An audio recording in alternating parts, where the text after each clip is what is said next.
Welcome to our deep dive into generative AI and its impact on marketing. I want to explore with you what generative AI is, why it is crucial for marketers now, and how companies can successfully adopt it.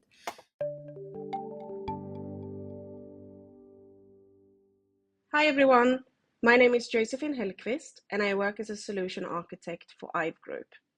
I use generative AI in my day-to-day work in terms of asking detailed questions that extracts important information from the jungle of Salesforce help and development documentation. In this way, I can quickly find and validate and generate data for solution design documents. I make sure that I ask genAI to include reference links so that I can validate the accuracy of the information being provided. I also use it to build SFMC specific code and to debug code issues. Another part I use it in is admin tasks, such as building out templates and structures for documents. And this saves a lot of time, as well as that I can focus more on the complex tasks in my day-to-day work. I really enjoy using genAI, and I do think that it has really improved the efficiency in the way that I'm working. Thank you. Hi again, I'm Josephine Hellqvist and I work as a solution architect at IVE Group. The previous video took me multiple times to transcribe, practice and record until it was of quality to submit to this event. Considering video recording can be tough to get right, as well as time-consuming, I wanted to try a different approach. For example, in Sweden 3 years ago. My father received a highly personalised video from his local supermarket where they spoke to him in the ad. They were addressing his name and showcased his top favourite products that were then on special. This led me to look more into this and realised that the technology is here for us to use. Just imagine putting together a sales video personalised to each individual in your audience, driven by customer information and preferences, or for the individual who has an excellent transcript ready but not the time, equipment, or the practice to record a professional video. I hope you have enjoyed this fully AI-generated video of myself. My look, voice, and speech characteristics are generated by AI, by analyzing videos of myself and how I speak. I understand that this new era of AI will need to be regulated. However, I don't think it should scare people away from using it if it benefits them in their everyday work. Thank you for listening. Hello, my name is Risto Kowaczewski. I'm a founder of Trocardi, an open source customer data platform. To give you a little bit of a context, at Trocardi, we focus on predicting what companies will need in the future. Our goal is to understand where the industry is heading and provide tools that help companies stay ahead of changes and challenges that we are all facing. Today, I'd like to share some trends we are seeing in the customer data platform market that indicate changes in the marketing technology. A lot of these changes are driven by AI, of course, and the ways companies are trying to use it. So, what are the main trends we see, and how do we think they will alter the roles and skills required of marketers?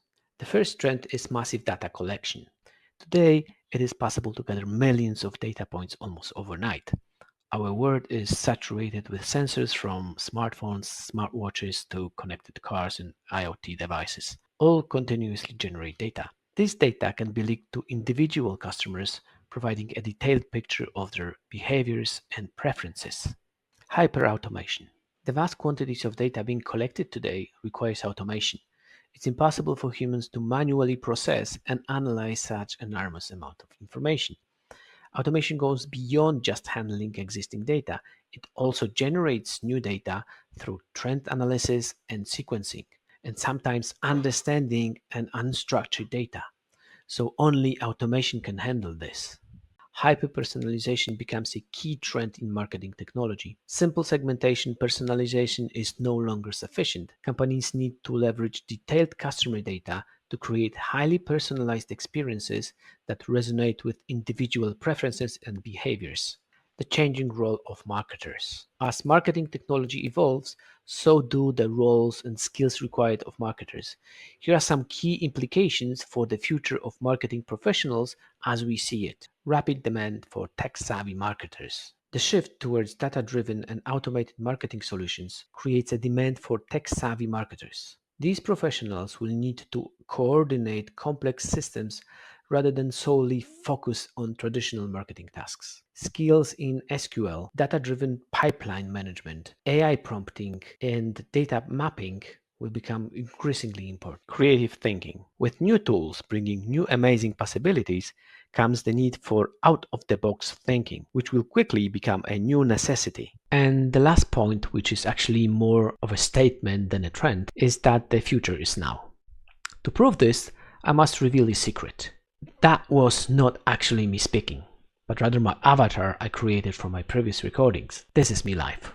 If you want to learn more about what we do at Trocardi, visit our YouTube channel or subscribe to our LinkedIn page.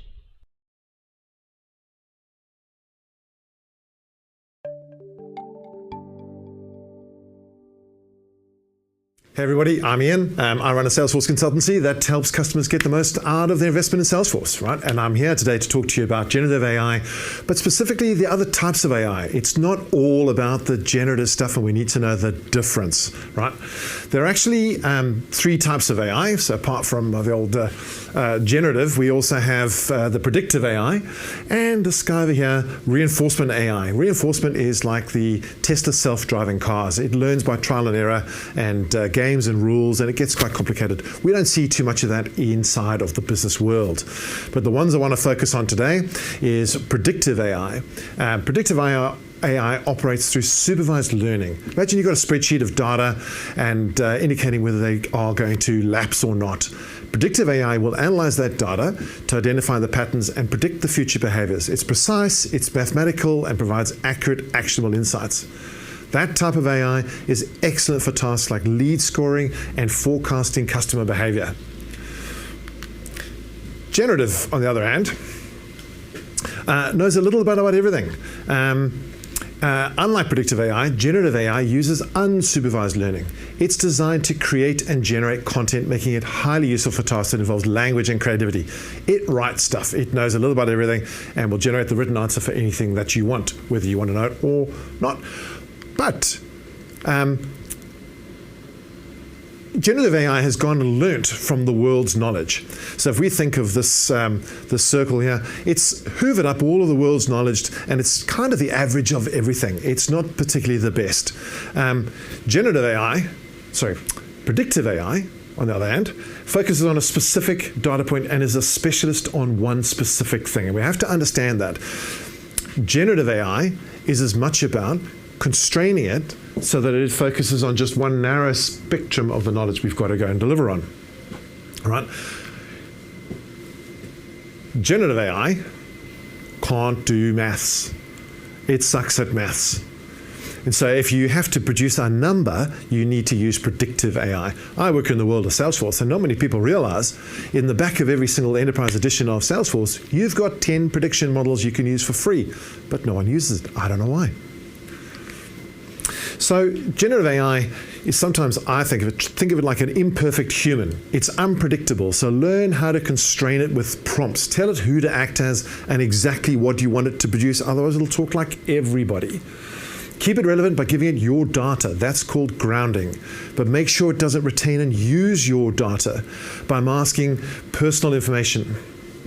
And make sure it doesn't keep that data as well and learn from it, which is a risk you can do, you have with these open models called like ChatGPT. Make sure the responses that come back are free from bias or toxicity, and make sure, most importantly, that it doesn't make things up. It can hallucinate and generate the answer that it thinks you want to answer the question, not the right answer. So always keep supervising it. Understand those things, use those technologies to get the answer you want. Thank you. Hello, everyone. So as part of this webinar, I will be presenting two topics. One is what are the commonly used areas wherein we implement generative AI for marketing, and examples of each areas that we could potentially use or potentially are using or take it up as our next step in our marketing projects. So to begin with, generative AI has not just transformed marketing automation platform. However, it has transformed the whole scope of marketing as one. So the common areas wherein we can see generative AI that has been used are, first is personalization. When I say personalization, it is not just content personalization. It is much more than that. It's like customer centric journeys that we are personalizing. We have a plan of actions personalized for certain target audience. We have the entire custom map planned for certain audience. We have trend analysis. So maybe a certain group of people see and observe certain trends. So we have trend analysis for them. We have something called preference marketing also that comes under personalization.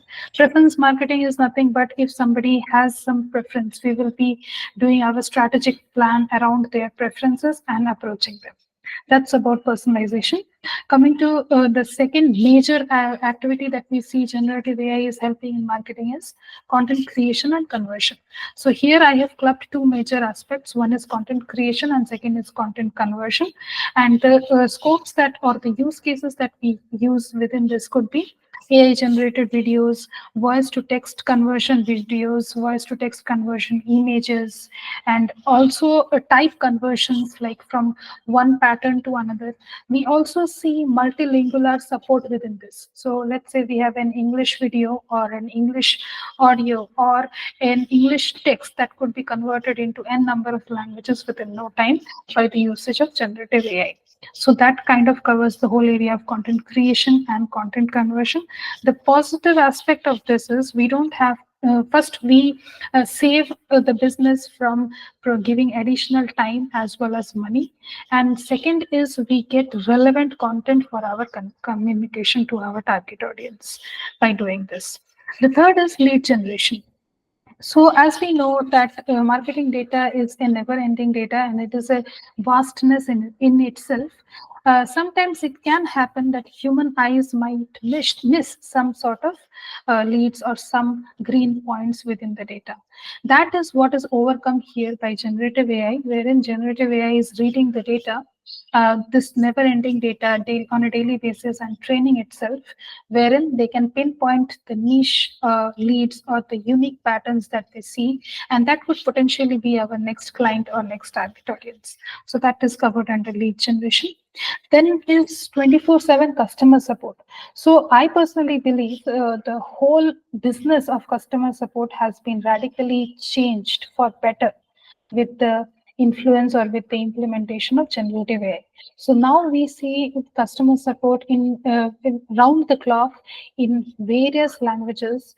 There is also we see lesser turnaround times, lesser faster escalations if we have to.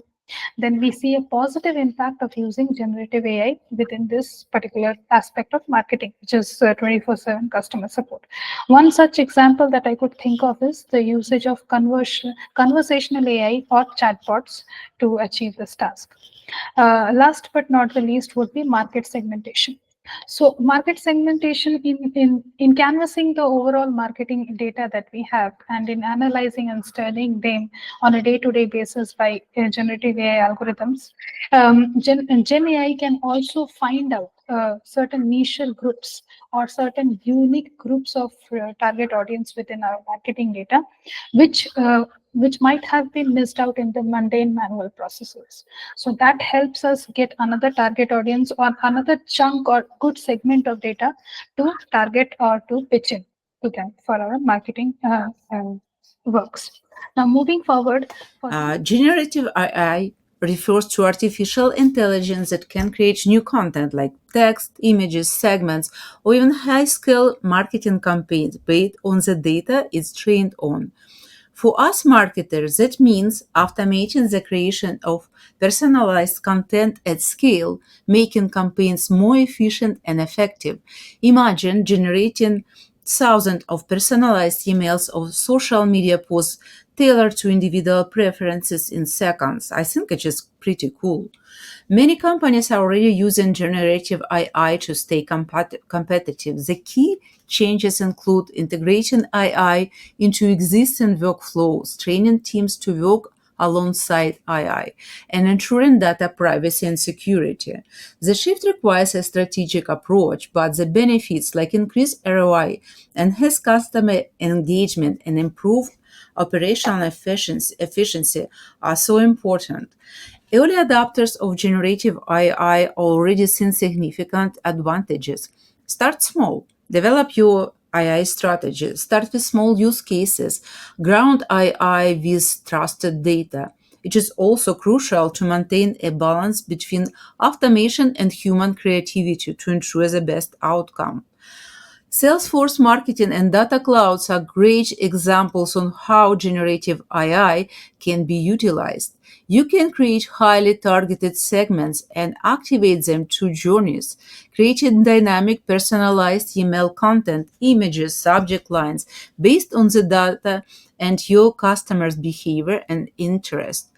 It gives us an opportunity to automate content creation while maintaining a personal touch with each customer. Generative AI enhanced journey optimization and Salesforce Marketing Cloud. With journey remapping, we can listen for actions or non-actions of our customers and push them to the relevant journeys. Personally, I think that generative AI is a game changer, saving us time, money, and letting us be more efficient and creative, and also always be in driver's seat. By starting today, you will be well positioned to take full advantage of this advancement and lead your market. Generative AI is here to help us, not replace us. Hello, Tim Zeider here from Cervello. Now, we're all using these AI tools in our daily lives, and marketers have expressed how they are a game changer for tools like A/B testing and content development. But how can we use Salesforce to automate and utilize these tools at scale? So today we're going to cover 3 ideas within Marketing Cloud, how you can create advanced segmentation and journey paths, one-to-one content at scale, and those next best follow-up actions. Earlier this year at Trailblazer DX, myself and my colleague Hunter Dunbar presented a AI-driven solution that took unstructured call script data and transformed it into actionable data using LLM technology. We were able to take that data and sync it into Marketing Cloud and align it to different data points to leverage it within Journey Builder. We took some of that data, for instance, the time frame data to influence ranking, and took that product data to influence content development. And then created an automation in this example where we've got a SQL query that's taking a traditional lead ranking solution, something like a sales wings, and either elevating or dropping that lead ranking solution. And seeing how that manifests in Marketing Cloud, where we've got a journey that has 3 separate journey paths based on that lead ranking. Let's talk about one-to-one content at scale, leveraging those tools within Marketing Cloud, where you can create custom personalities based on your brand persona, and then Marketing Cloud and Einstein Copy Insights will create a variety of different subject lines and body text aligning to those personas. That combined with the typeface content block will create custom one-to-one images for your dynamic content. And then using something like AmScript and a data extension-based content management system, you can truly leverage all of that assets at scale and create, in this example, 2 completely different emails based on those brand personas. And last but not least, let's not forget that Marketing Cloud can also speak back into Salesforce CRM and influence the Salesforce process by creating those next best follow-up actions. So whether that is a custom task, updating an opportunity, or creating a hot lead notification to find the best way for sales to convert those leads. So hopefully that gives you a couple of ideas of how you can use within Marketing Cloud and leveraging the AI tools within Salesforce CRM. Thank you very much. Hi, my name is Hunter Dunbar. I'm from Cervello. And when I think about generative AI and where we are currently, we are 20 months into a hype cycle, and we're 75 years into trying to create artificial intelligence. Obviously, transformers and LLMs have created a huge unlock that's advanced the technology quite a bit. But it's also created a major frenzy in the technology space to adopt, implement, and build AI into everything. We've invested $1 trillion into this space, and that $1 trillion is associated with a bunch of people who gave up their money expecting to get money back. So you've got venture capitalists, you've got, leadership teams at firms, and they all put their money in expecting to derive some value. I think a lot of them understood that, this is a pioneering technology and it might take some time to get value back, but they are all eventually expecting to get money back. And so any successful AI initiative is going to need to be grounded in how much revenue is this going to increase for our organization, or how much cost savings is this going to be associated with? Or a third option, I suppose, could be how much is this going to increase our regulatory compliance, just general cost of being in business. And if you're not doing that, I think you're probably really at risk to be wasting some money. If behind door A is generative AI feature, and behind door B is data acquisition, data management, and data integrity, I would tend to continue to focus on the data assets, because those are ultimately what's going to create the best Gen AI solutions. That's not to say that I don't think that this is an amazing space to be in right now, and a place where we should all be staying up to date on the technology and thinking of the best use cases possible. And that's why I think this entire video series is really special. Is we need people brainstorming and thinking of ways that this can actually increase revenue and increase cost savings in the business space, at least. Thank you. Hello, I am Greg Gifford, Salesforce MVP Hall of Fame, founder of How to SFMC, and author of Automating Salesforce Marketing Cloud. I'm also known in the community as Gort Dunnington.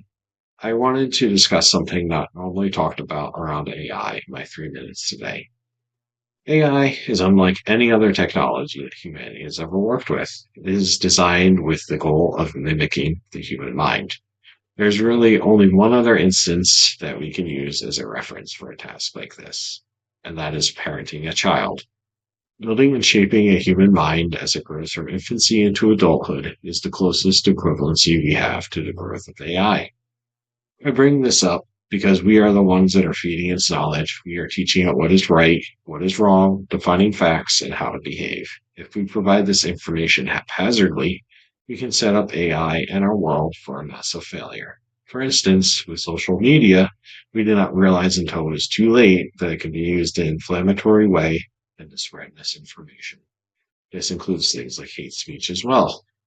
Many of us may recall the chatbot Microsoft released named Tay that turned extremely racist within 24 hours of release because it was pulling in source data from Twitter.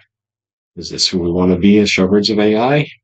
Do we want to create a hateful AI that treats facts as something that can be changed to whatever best fits its needs?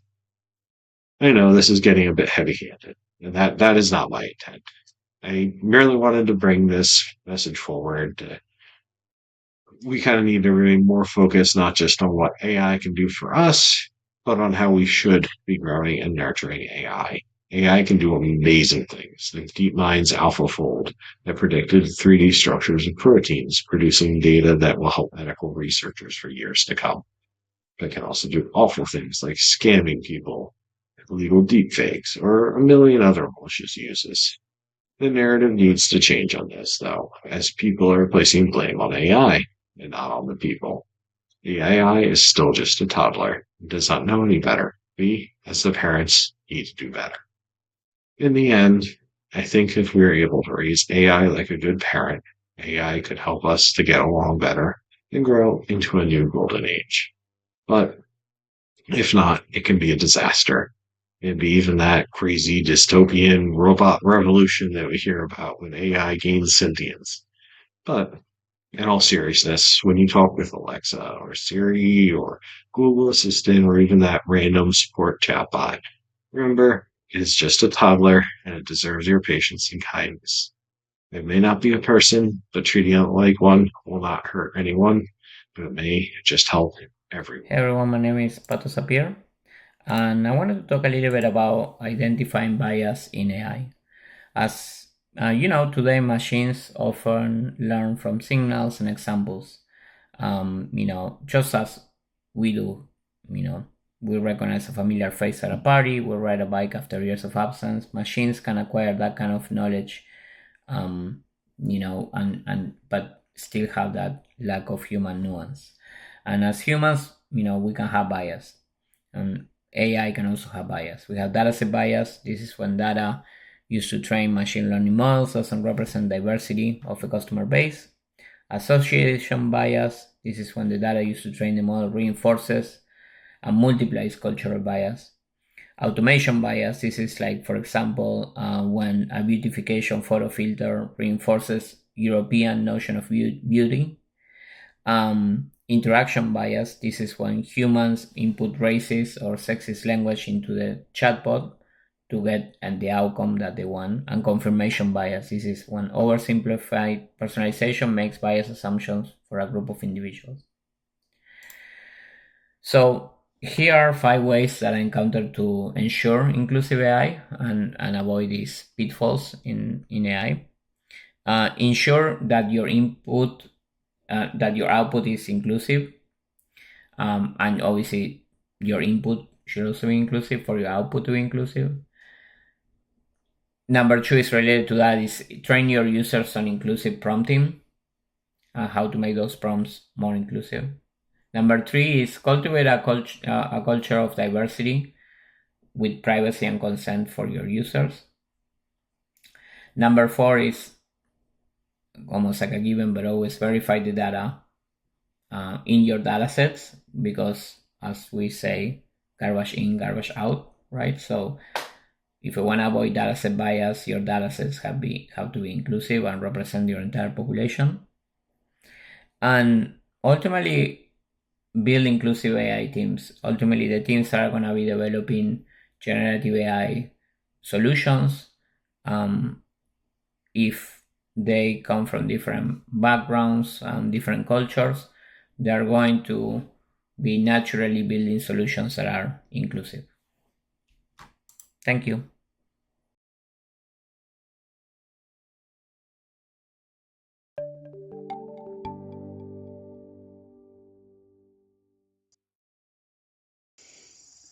I'm Mike Cruiser with Sercante, now Trilliad, and I've had great success using generative AI this year in marketing, not by having it write emails. Let the AI look at an individual's interests and activities, and then consider the household or the account, and bringing all this data together and having it write that perfect email. Can't figure that out at scale, cost effectively, with confidence. Yeah, it's coming, just not right now that I've seen. Where I've had great success is empowering and upskilling my team, right? AI, it's a great parrot. We've told it to read everything we've ever made, and it's generated this average of what we could do. All I could do is give us the average response, and that's really useful. Yeah, we've got sliders that we can adjust the creativity or the temperature, and we're moving towards the long tail of the things that it's seen, but a lot of that is utter nonsense. I mean, there's the occasional happy accidents of a clever turn of phrase, but it's not creativity with intent. We need our people for that, right? But this average is really powerful, because we used to have to start at 0, at a blank slate, and then work a couple hours and we get average, right? Now we can start at average and we can work that same couple hours and we get to good.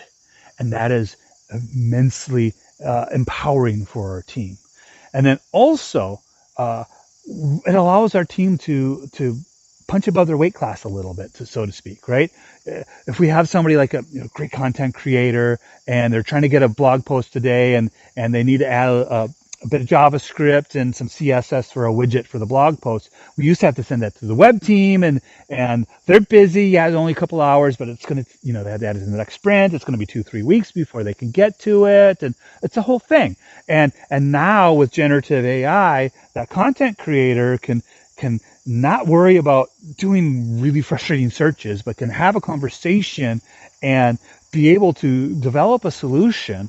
And then if we back that person up with support, with something like a Slack solutioning channel where they can say, I'm working on this project, I'm having this problem, the AI told me to do this, I built it, I tested it, it seems to work, is this right? And now that expert that's too busy to do the work today only needs to spend 60 seconds, 90 seconds and say, yeah, that's exactly right, good job. Or if you make this tweak, it's what you want. Worst comes to worst, that's not what we need. We get to work it into the normal work stream, and then we get this delivered in the normal 2-3 weeks that we would have seen otherwise. But this empowering and enabling the team to work smarter, to work faster, to learn is where I've been seeing just stunning success using generative AI in marketing this year.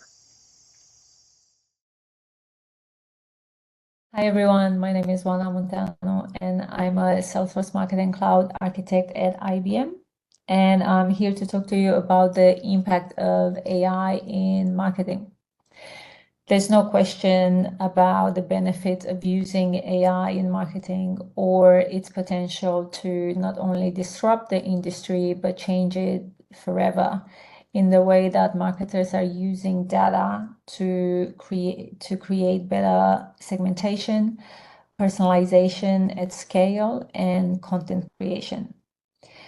Marketers have now the capacity to create content in minutes rather than days and get campaigns to market faster than ever using their own data and the power of AI tools such as IBM Watson X and Salesforce, which are using large language models to complete tasks such as content or code generation.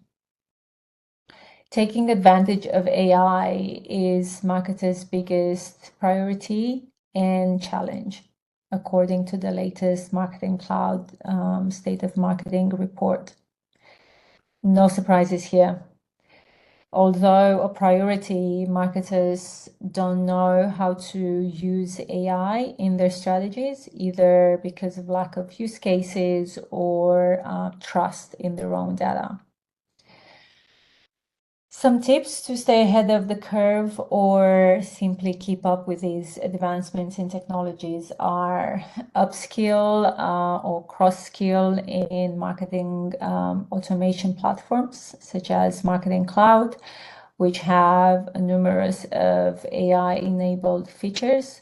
One of the latest one is Einstein generative AI, which helps you create content for emails, for example. Understand your data and how to leverage it in your campaigns. Unify data and systems into one using tools such as Data Cloud that helps you consolidate and activate data for marketing purposes. Learn about AI and find out how it can better help you achieve results faster. And lastly, reach out or get involved with communities such as Salesforce Marketing Cloud Developers Group, where you can learn from fellow members and peers. If you would like to find out more about the tools I mentioned in this post, please comment below and I will get back to you. Thank you. G'day Trailblazers, my name is Cam, and for today's video, I want to talk about how I'm using AI and where I see AI heading in the future. So to start with, I think that AI is a fantastic tool that's already proven its place in our society. I see AI as an upgrade of the current tools that we have available. For example, it's like the pen being upgraded to the typewriter to the computer. With each upgrade, we've been able to increase productivity so individuals can contribute more to our society. And as a result of this change, I think that the productivity per individual increases, which also means that how we approach work changes. Now, yes, of course, I think that as a result of that, we have to change what we consider to be work.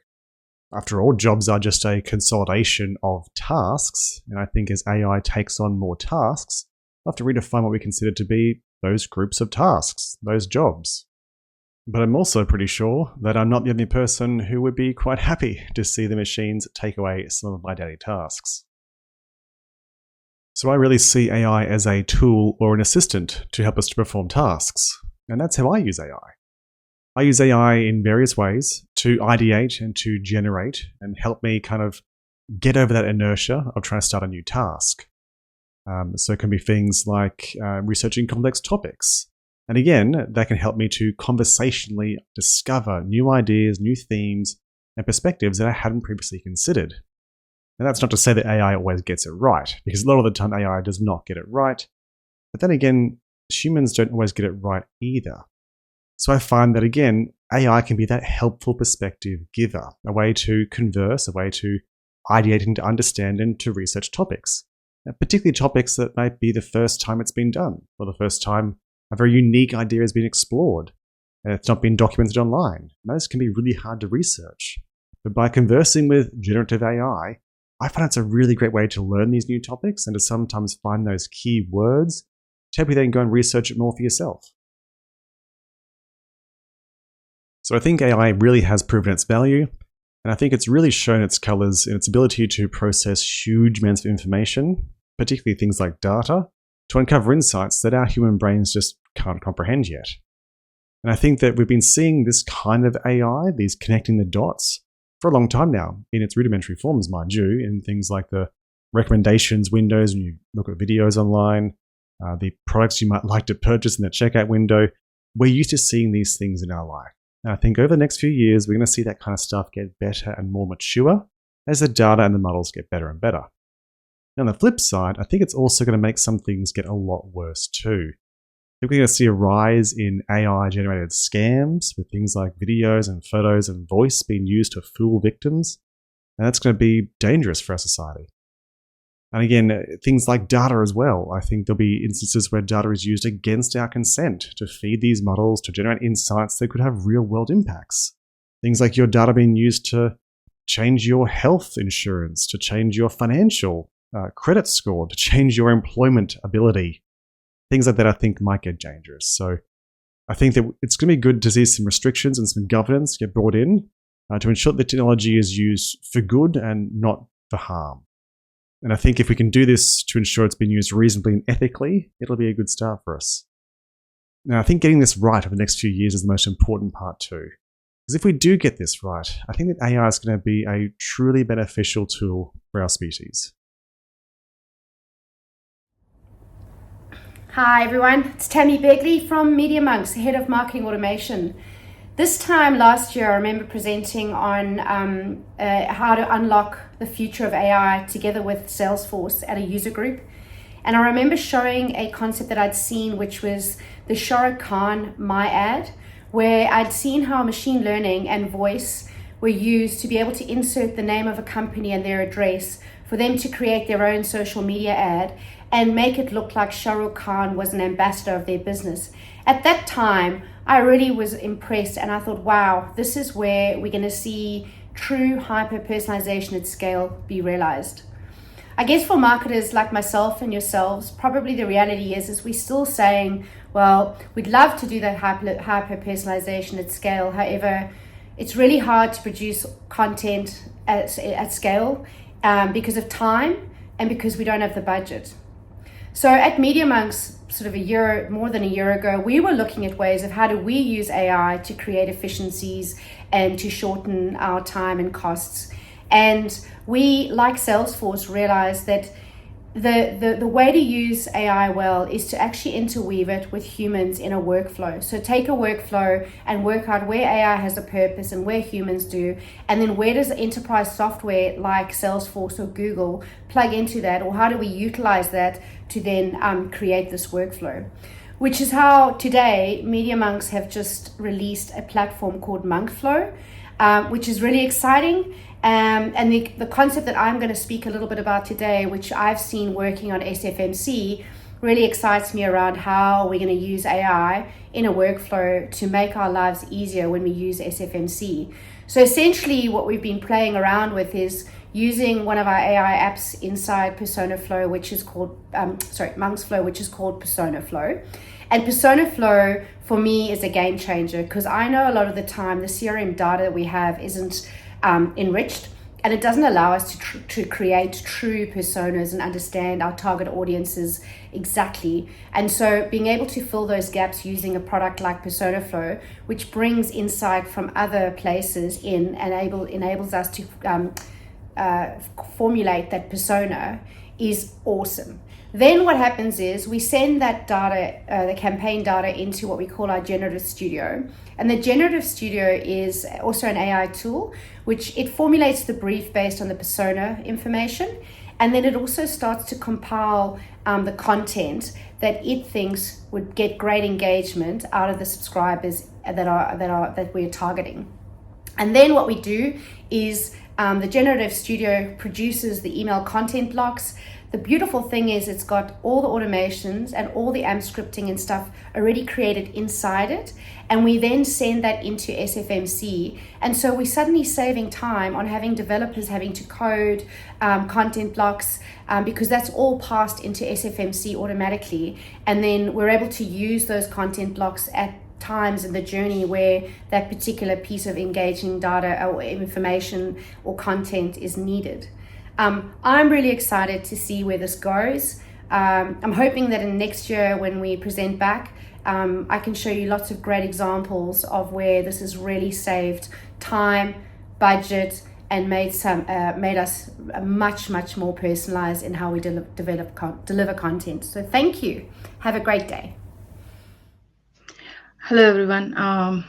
I'm Lakshmi Pavani here from Melbourne, and I would like to share a few thoughts on how I use AI.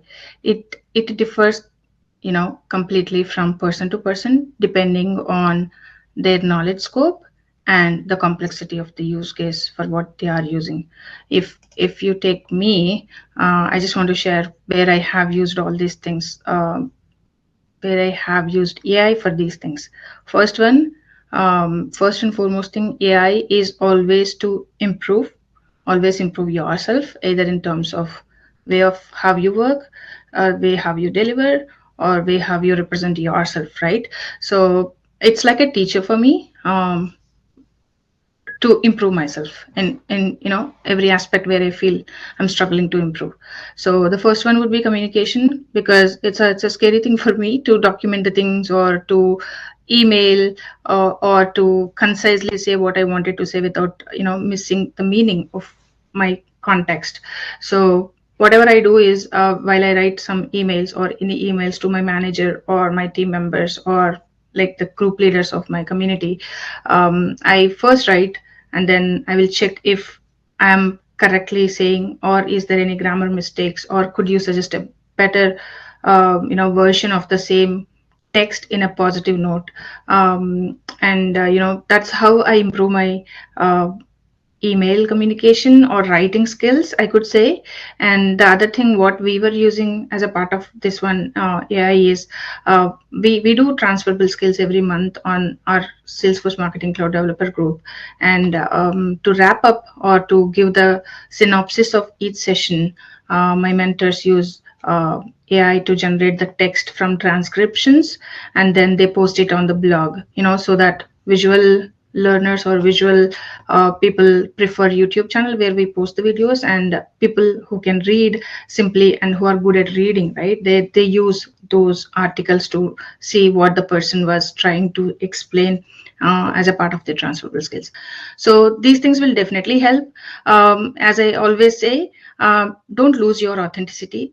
And hi, my name is Dee Sirico. I'm the MarTech engineer at Primacy.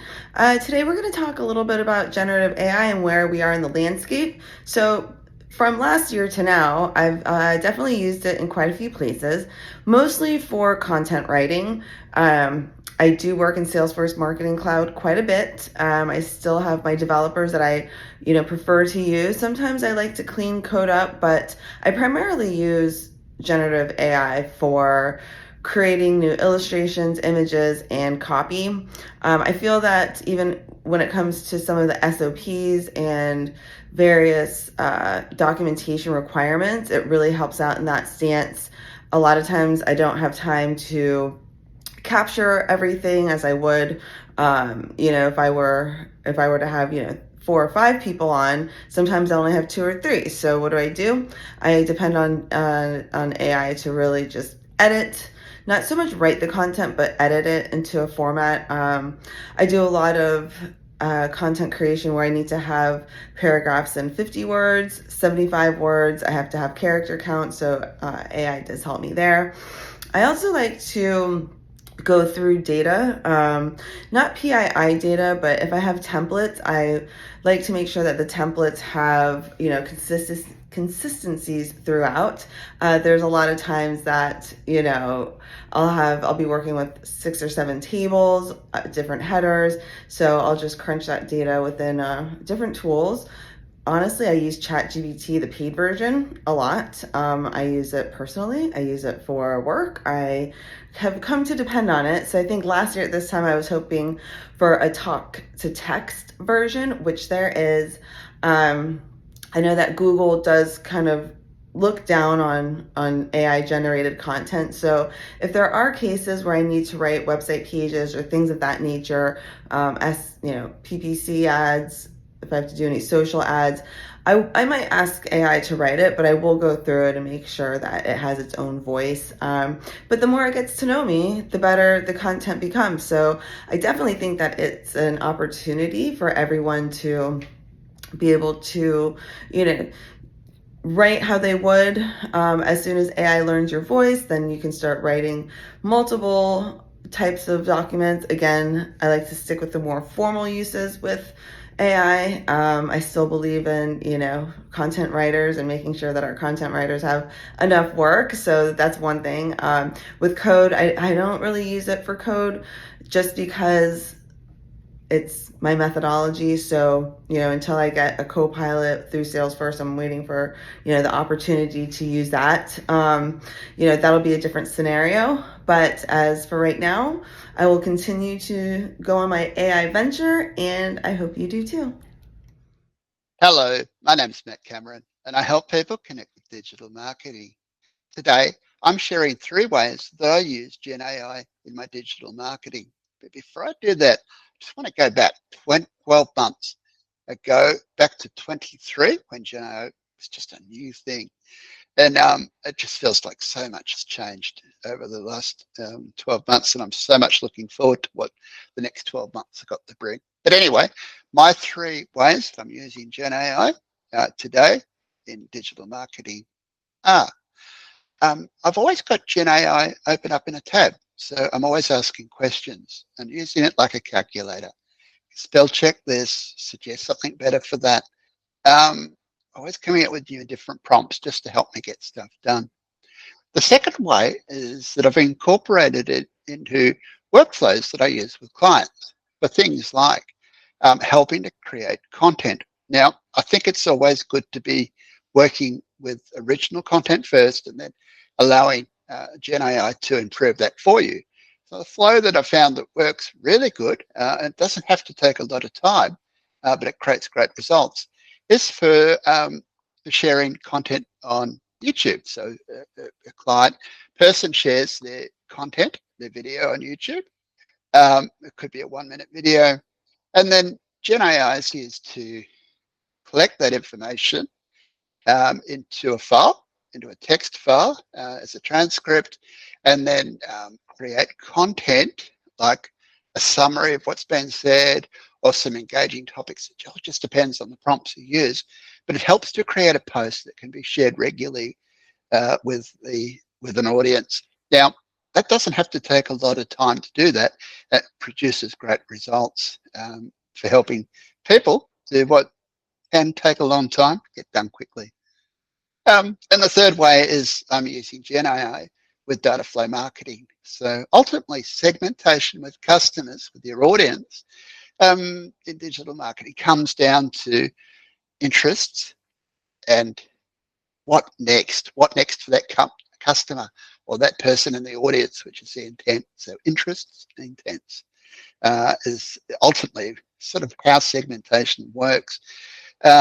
Leaning into GenAI, it produces suggestions. So the right prompts based on the content that the person's viewing allows processes in real time to create what might be the next best thing for a customer or a person in the audience to have a look at with.